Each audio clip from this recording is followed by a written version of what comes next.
Hello साथियों, कैसे हैं? उम्मीद करता हूं कि आप लोग बहुत ही बढ़िया और आपकी तैयारी बढ़िया चल रही होगी। क्वेश्चन पे आते हैं। कंप्यूटर माउस किस प्रकार की डिवाइस है? कंप्यूटर माउस किस प्रकार की डिवाइस है? इनपुट डिवाइस या फिर आउटपुट डिवाइस या फिर स्टोरेज डिवाइस या फिर सॉफ्टवेयर डिवाइस, क्या है? तो माउस जो है आपका वो इनपुट डिवाइस है।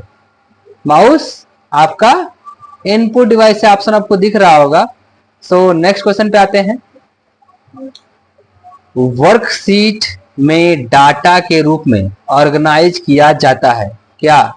चार्ट और डायग्राम या रो और कॉलम या फिर प्रेफरेंस को रेफर नहीं करना चाहते हो या फिर सेलों के बीच की दूरी कम हो और दोनों विंडो में दिखते हो या ग्राफ, इनमें से कौन सा ऑप्शन सही है? तो ऑप्शन नंबर यहाँ पे हमारा बी सही है, रो और कॉलम। कैसे? तो ये जो बता रहा है, हम जो डाटा बनाते हैं, डाटा में जो भी टेक्स्ट लिखा होता है उसकी समानताएं बराबर होती हैं। ऑर्गेनाइज का मतलब होता है कि समानताएं बराबर हो, जितना जैसा टेक्स्ट उतना उसकी समानताएं। तो वही क्वेश्चन पूछ रहा है, रो और कॉलम की साइज बराबर रहेगी उसके टेक्स्ट के अकॉर्डिंग। देखिए आपको प्रैक्टिकली बताया नीचे, यहाँ पे देखिए कुछ इस प्रकार से। देखिए हम यहाँ पे क्लिक करके एक्सेल देखिए ओपन कर लिए।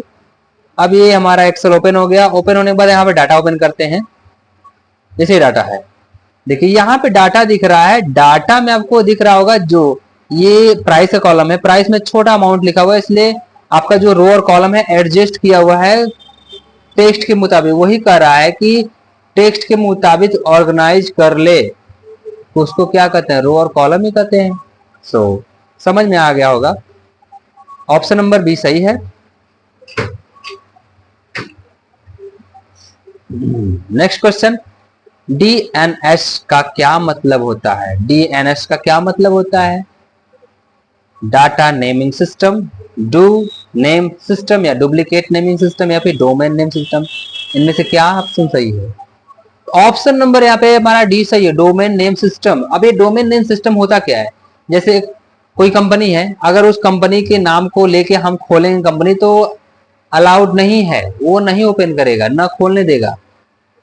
उसी को डोमेन बोलते हैं। जो आपने एक बार परमानेंट अपने कंपनी का नाम रख लिया, उसके बाद और कोई भी नहीं रख सकता है। ये परमानेंट डोमेन नेम सिस्टम होता है। ये आपको रजिस्टर करवाना पड़ता है।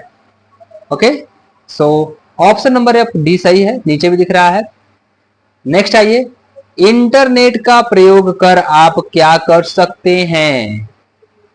तो ऑनलाइन गाने डाउनलोड कर सकते हैं, या ऑनलाइन टीवी देख सकते हैं, या ऑनलाइन मोबाइल बेच खरीद सकते हैं, और बहुत सी चीजें कर सकते हैं। तो बहुत चीजें इसमें कर सकते हैं। तो उपरोक्त में से इसमें सभी हो सकता है और होगा, हो सकता नहीं होगा। ऑप्शन नंबर डी सही है। नेक्स्ट, इंटरनेट पर वस्तुओं के व्यापार की प्रक्रिया को डॉट डॉट कहते हैं। मतलब जो वस्तुएं हम बेचते खरीदते हैं उसको क्या कहते हैं? ई सेलिंग, ई बाइंड या फिर ई ट्रेडिंग या फिर ई फाइनेंस या फिर ई कॉमर्स, इनमें से कौन सा ऑप्शन सही है? तो आपको बता दें, जो भी हम अमेजोन, फ्लिपकार्ट, मीशो, ये सब जितने भी प्लेटफॉर्म हैं सेलिंग करने के, उसमें अगर हम कोई प्रोडक्ट का सेल करते हैं या फिर खरीदते हैं, परचेज या सेलिंग, तो वो होता है ई कॉमर्स।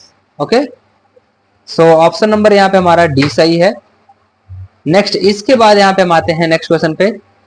कंप्यूटर प्रयोक्ता यानी जो कंप्यूटर को चलाने वाला है, जो व्यवसायिक नहीं है, यानी कि जो कंप्यूटर को चलाने वाला है और वो व्यापारी नहीं है, उन्हें कभी कभी कहते हैं क्या? पेरिफेरल यूजर या फिर प्रोग्रामर या फिर लाइब्रेरियन या फिर एंड यूजर। तो इसको हम कहते हैं एंड यूजर। कभी कभी कोई बिजनेस चला नहीं रहा है तो उसको देख रहा है, तो वो एंड यूजर है, मतलब लास्ट में कभी कभी चला लेता है। ऑप्शन नंबर डी सही है, यहाँ पे दिख रहा है। नेक्स्ट क्वेश्चन, वेबसाइट का होम पेज क्या कहलाता है? सबसे अच्छा पेज या फिर अंतिम पेज या प्रथम पेज या फिर सबसे हाल का पेज या हाल फिलहाल का पेज, इसमें से कौन सा ऑप्शन सही है? आप भी कमेंट करिए जिससे समझे कि नहीं आप दे रहे हैं आंसर आपको समझ में आ रहा है। तो ऑप्शन नंबर सी सही है, प्रथम पेज। जब हम कोई भी सर्च करते हैं प्रथम पेज ही आता है। ऑप्शन नंबर सी सही है। नेक्स्ट, लोग समझ सके और प्रयोग कर सकें ऐसे फॉर्मेट में प्रेजेंटेड डाटा कहलाता है क्या? प्रोसेस्ड या ग्राफ या फिर इंफॉर्मेशन या फिर प्रेजेंट। देखिए पहले ही कह रहा है कि कोई ऐसा डाटा बनाया जाए जिससे कि कोई समझ सके और उसको प्रयोग कर सके, वो इसमें कौन सा ऑप्शन सही होगा? तो हमारा ऑप्शन नंबर सी सही है, फॉर इंफॉर्मेशन, हम कोई इंफॉर्मेशन की चीजें बनाएंगे तभी वो समझ सकता है, फिर उसके बाद बना सकता है। हम प्रेजेंटेशन बनाने के लिए बना देंगे, लेकिन अगर वो समझ में ना आए तो मतलब क्या है? तो information is the correct answer, option number C सही है। नेक्स्ट, आपके ईमेल खाते को होस्ट करने के लिए या करने के लिए कंप्यूटर को कहते हैं क्या? होस्ट या ईमेल क्लाइंट है, ईमेल सर्वर या फिर लिस्ट सर्वर? तो आपको बता दें कि ये जो हमारा होता है ईमेल, उसका नाम रखने के लिए ईमेल सर्वर का ही काम और यूज किया जाता है। ऑप्शन नंबर सी सही है इसमें, नीचे भी दिख रहा है। नेक्स्ट, कमांड के अमल की प्रक्रिया है क्या? अमल मतलब एक दूसरे में अटैचमेंट करना, अमल मतलब सुधार करना, एक दूसरे में समझौता करना, ये होता है। तो फेचिंग होता है या फिर स्टोरिंग होता है या फिर एग्जीक्यूटिंग होता है या फिर डिकोडिंग होता है, इनमें से कौन सा ऑप्शन सही है? तो ऑप्शन नंबर यहाँ पे हमारा है एग्जीक्यूटिंग, यानी कि समानताएं, किसी को जोड़ना, अमल करना।